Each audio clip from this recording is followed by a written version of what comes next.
Welcome back one second friend हमारे इस प्यारे से प्लेटफॉर्म पे जिसका नाम है कृषांत एकेडमी। और दोस्तों मैं आज आपका मिश्रा सर लेके आया हूं क्लास 9th का मैथ्स का चैप्टर है थ्योरम ऑन क्वाड्रिलेटरल्स। जी हाँ, क्वाड्रिलेटरल चैप्टर का आपने बेसिक पढ़ लिया था कि what are the angles and property, what are different type of quadrilaterals और क्वाड्रिलेटरल का बेसिक क्या है। जिन भी दोस्तों ने, जिन भी भाई बहनों ने मेरा वो वीडियो नहीं देखा है तो सबसे पहले जाइए, सबसे पहले वही वीडियो देखिए, क्योंकि अगर थ्योरम समझनी है तो पहले आपको बेसिक समझना होगा। Right now today we will start the theorem on quadrilaterals. दोस्तों आपको ये तो पता होगा ना कि क्वाड्रिलेटरल्स कितने टाइप के होते हैं, क्वाड्रिलेटरल्स होता क्या है। तो थ्योरम को स्टार्ट करने से पहले मैं थोड़ा सा रिवाइज कर रहा हूं आपके साथ कि आखिरकार बेसिक क्या है क्वाड्रिलेटरल। देखिए, कोई भी 4 साइडेड फिगर को बना दिया जाए तो वो उसे कहेंगे हम क्वाड्रिलेटरल, लेकिन वो 4 साइडेड फिगर क्लोज्ड होनी चाहिए। ठीक है, any closed 4 sided figures is known as quadrilateral. जैसे आपके सामने एक रोम्बस है, आपके सामने एक स्क्वायर है, आपके सामने एक काइट है और आपके सामने एक क्या है, ट्रेपीजियम है ना। All are the 4 sided closed figure है ना, सारी की सारी 4 साइडेड है, क्लोज्ड फिगर है। अब इन सबकी अपनी अपनी एक प्रॉपर्टी है। एक प्रॉपर्टी ये, एक क्वाड्रिलेटरल आपका ये भी होता है रेक्टेंगल, है ना। सबका अपना अपना खुद का एक प्रॉपर्टी है और इस चीज को मैंने ऑलरेडी आपको बता रखा है प्रॉपर्टीज और डिफरेंट टाइप ऑफ क्वाड्रिलेटरल्स वाले वीडियो में। ठीक है, अब मैं आपको बस मोटा मोटा ये बता रहा हूं कि पैरेललोग्राम, क्योंकि ये थ्योरम ऑन क्वाड्रिलेटरल्स भी है और पैरेललोग्राम थ्योरम भी है ना। तो मैं आपको ये बताऊंगा कि पैरेललोग्राम क्या होता है। A figure in which at least 2 pair of opposite sides are parallel। ये एक थ्योरम है। थ्योरम मतलब एक ही स्टेटमेंट है कि any of the 2 pair of the quadrilateral, any of the 2 pair of the figure is parallel, then that figure is known as what? Parallelogram।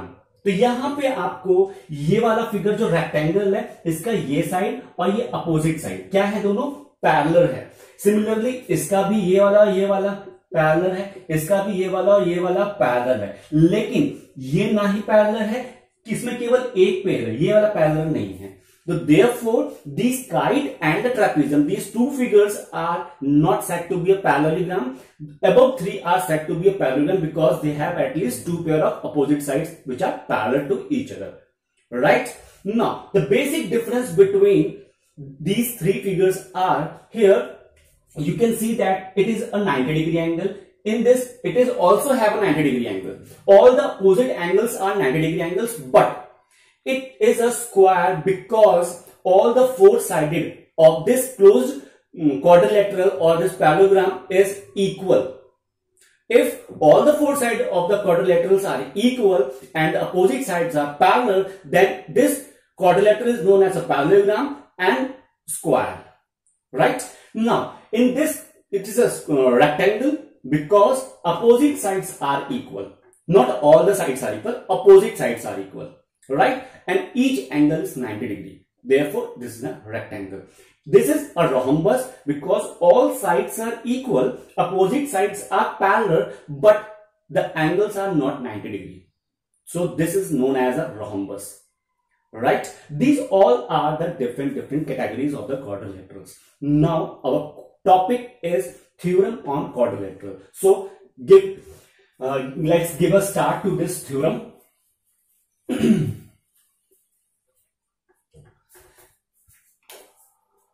Now friends, जैसा कि आप जानते हो कि अगर मैं एक क्वाड्रिलेटरल बनाता हूं, ठीक है, एक क्वाड्रिलेटरल बनाया, इसका मैंने नाम रख दिया A, B, C और D। एक क्वाड्रिलेटरल बनाई जिसका नाम मैंने क्या रखा है, A, B, C, D। Right, अब अगर मैं इसके क्या नाम है, डायगोनल्स को मैं ज्वाइन कर दूं, मतलब डायगोनल्स ड्रॉ कर दूं अपोजिट साइड के वर्टेक्स को ज्वाइन करके। आप जानते हो ना what is a diagonal? The diagonals are the line which join the 2 opposite vertex of a quadrilateral. कर दिया। मेरी थ्योरम ये कह रहती है कि 8.1, ठीक है, थ्योरम 8.1 क्या है? थ्योरम 8.1 ये है कि the diagonal of quadrilateral divides it into two congruent triangle. Diagonal of a quadrilateral divides it into two congruent triangle. दोस्तों, it is a statement of theorem 8.1 that is the diagonal of a quadrilateral divides it into two congruent triangles. We have to prove this by a simple calculation, by simple step. That is, ये आप chapter number 7 में ये already आप कर चुके हैं, जो triangle वाला चैप्टर था आपका. देखिए कैसे होगा. इसके लिए मैं कोई एक ही डायगोनल कंसीडर करता हूं. जैसे मैंने इसको हटा दिया, मैंने, ठीक है, इसको मैंने हटा दिया. अब मैं एक ही डायगोनल कंसीडर कर रहा हूं, ये वाला, ठीक है ना. अभी हमें ये पता है कि गिवन क्वाड्रिलेटरल में, गिवन पैरेललोग्राम में ये क्या है, एक डायगोनल है. और पैरेललोग्राम का आप ये जानते हैं ना कि अपोजिट के साइड्स क्या होते हैं, पैरेलल होते हैं. ये तो आपको ऑलरेडी पता है. तो it means that these two sides are parallel, these two sides are parallel to each other. तो देखो, अगर मेरा BD प्रूफ, ठीक है, प्रूफ है ये कि इफ BD इज डायगोनल, अगर BD मेरा क्या है, डायगोनल है, तो क्या होगा कि and AB parallel to DC, ये डायगोनल है, AB पैरेलल है इसके. तो मेरे पास दो ट्रायंगल बन गए. कौन कौन से ट्रायंगल बन गए मेरे पास? एक ट्रायंगल बना मेरा ट्रायंगल ADB और दूसरा ट्रायंगल बना मेरा कौन सा, DCB. दो ट्रायंगल बन गए. अब देखिए, ये दोनों पैरेलल हैं, ये एक डायगोनल है. Therefore, this diagonal is said to be the transversal between the two line, है ना. ये एक लाइन है, ये एक लाइन है, ये आया तो ये ट्रांसवर्सल का रोल प्ले करेगा. ठीक है. तो अब जो मेरा BD है वो क्या होगा, इस ट्रांसवर्सल हो जाएगा ना. अगर ये ट्रांसवर्सल हुआ तो ये वाला जो एंगल है, ये वाला एंगल की इक्वल हो जाएगा, है ना. Means that angle 1 must be equal to angle 2. और सिमिलरली ये वाला जो एंगल है, ये वाला एंगल इस एंगल की इक्वल हो जाएगा, है ना. तो एंगल 3 इक्वल टू एंगल 4. मैं इसको यहां पे लिख सकता हूं कि एंगल 1 इक्वल टू एंगल 2 और angle 3 equal to angle 4. First मिल गया, सेकंड मिल गया. बीच का जो BD है, दोनों ट्राइंगल्स के लिए क्या है, बीच का BD कॉमन है ना. तो आप क्या लिखेंगे, BD equal to BD that is common. यहां लिखेंगे कॉमन, और यहां इन दोनों के लिए लिखेंगे आप क्या, अल्टरनेट इंटीरियर एंगल, क्योंकि ये ट्रांसवर्सल है. BD क्या है, ट्रांसवर्सल है, अल्टरनेट इंटीरियर एंगल है. तो अब इनकी वजह से क्या हुआ कि मेरा जो दो ट्राइंगल है ना, ADB, ये क्या हुआ, कॉन्ग्रुएंट कहला दिया DCB से. कैसे, ये हुआ ASA, मतलब एंगल साइड देन एंगल. तो आपने देखा ना कितनी आसानी से हमने थ्योरम नंबर फर्स्ट जो है कि if the diagonal of quadrilateral divides it into two congruent triangles. एक क्वाड्रिलेटरल का जो डायगोनल है वो पूरे क्वाड्रिलेटरल को दो कॉन्ग्रुएंट ट्रायंगल्स में डिवाइड करता है. कितना आसानी से हमने यहां पे बता दिया. ठीक है, समझ में आया, समझ में आ गया ना. Moving to the theorem second. ठीक है, ध्यान से इसका स्नैपशॉट ले लीजिए, पढ़ते रहिए साथ साथ में. नेक्स्ट थ्योरम बहुत इजी है. देखिए,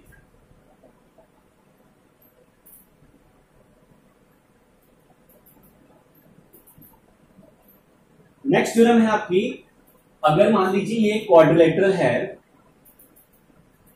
ABC और D. क्वाड्रिलेटरल थ्योरम ये कह रहा है कि in any parallelogram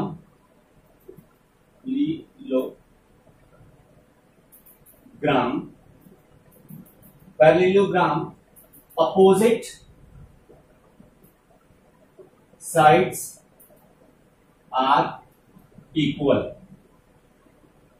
In any parallelogram opposite sides are equal. तो अभी हमने क्या किया था, थ्योरम फर्स्ट में हमने क्या किया था, जब हमने ये B और D को ज्वाइन किया था, डायगोनल से ज्वाइन किया था, तो हमने क्या किया, given triangle this and this, these two triangles we have already proved that these two triangles are the congruent by the property of ASA, that is an angle side angle. इस property से हमने given two triangles को already proof कर दिया था ना, किया था। मैं इसको दोबारा लिख देता हूं। क्या प्रूफ करना है हमें प्रूफ करना है कि AB जो है वो इक्वल है DC के, एंड जो हमारा AD है वो भी इक्वल है किसके, BC के। ये हमें प्रूफ करना है। देखिए कैसे हम प्रूफ कर रहे हैं वो देखिए। Triangle ADB is congruent to triangle BDC। ये हम ऑलरेडी प्रूफ कर चुके हैं। क्या है, इन थ्योरम 8.1 थ्योरम हम ऑलरेडी प्रूफ कर चुके हैं ना। जब ये कॉन्ग्रुएंट है तो इसका ये वाला साइड और ये वाला साइड क्या CP/CT से इक्वल नहीं हो सकता? हो सकता है डेफिनेटली। तो ये होगा AB equal to DC first और AD इक्वल टू BC, ये हो गया सेकंड। तो ये दोनों किससे प्रूफ हुए हमारे, by CP/CT, congruent part of corresponding part of congruent triangles. ये आप कॉन्सेप्ट ऑलरेडी जानते हैं, ट्राइंगल चैप्टर में आप ऑलरेडी पढ़ चुके हैं। ठीक है, तो इन दोनों से हो गया। So opposite side of parallelograms are equal. देखा कितने आसानी से हमने 8.2 थ्योरम को प्रूफ कर लिया। अब आपका जो 8.3 थ्योरम है वो क्या है, 8.3 थ्योरम इसी का रिवर्स है। इसको आप इसका इनवर्स बोल सकते हो। कैसे, देखिए ये बोल रहा है कि in any parallelogram opposite sides are equal. अब आपका जो 8.3 थ्योरम है ना वो ये है कि if the opposite side of any quadrilateral is equal then it is a parallelogram. वो हम थ्योरम प्रूफ करेंगे। वो थोड़ी सी कॉम्प्लिकेटेड है, बट अगर आप साथ में बने रहे तो वो आपको आसानी से समझ में आ जाएगी। तो व्यूअर्स, मेरी आपसे एक रिक्वेस्ट है कि प्लीज मेरे वीडियो को जितना हो सके उतना शेयर कीजिए। अगर पसंद आए तो एक लाइक जरूर दीजिए। ठीक है, और कोई भी नया चैप्टर आपको समझना है तो मुझे कमेंट सेक्शन में बताइए कि हाँ सर मुझे इस चैप्टर में ये क्वेश्चन या ये पर्टिकुलर टॉपिक समझना है, वो साइंस हो या मैथ्स हो, कुछ भी हो। ठीक है, चलो मिलते हैं नेक्स्ट पार्ट में, जिसमें हम आगे की बात करेंगे थ्योरम 8.3 से। ओके दोस्तों, टेक केयर, बाय बाय।